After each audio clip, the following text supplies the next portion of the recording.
Foreign institutional investor भारताकडे कसं बघतात, तर त्यांच्यासाठी इंडिया बिकम्स अनदर मार्केट. म्हणजे तिथे 100 त्यांना पर्याय आहेत, त्यातलं इंडिया एक आहे.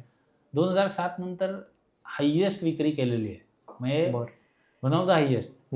त्याच्या तुलनेत डोमेस्टिक इन्व्हेस्टर्सनी एस्पेशली म्युच्युअल फंड्स थ्रू आता जवळपास 27-28 हजार कोटी रुपयांच्या SIP इन्व्हेस्टमेंट्स येतात.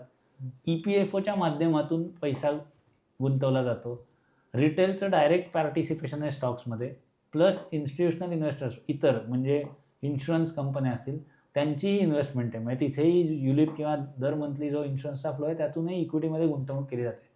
ह्या सगळ्या गुंतवणुकीमुळे FIIच्या आउटफ्लो समोर आपण एक प्रकारची वॉल की तुम्ही किती विका आम्ही खरेदी करू शकतो ही क्रिएट केल्यामुळे आपला बाजार तेवढा पडलेला नाही. पूर्वीच्या तुलनेत आत्ता बाजार हा खूप स्टेबल आहे. ट्रम्प यांच्या पॉलिसीचा परिणाम होणार आहे का, तर गुंतवणूकदारांच्या मानसिकतेवरती होणार आहे आणि त्याचा ॲसेट क्लासेसवरती इम्पॅक्ट येतोय. क्रूड आज $61-62 आहे, कारण रशिया युक्रेन युद्धानंतर मध्ये जे गॅस प्राइसेस वर गेल्या होत्या, पण रशियानी कंटिन्युअस ऑइल पंपिंग चालू ठेवलंय.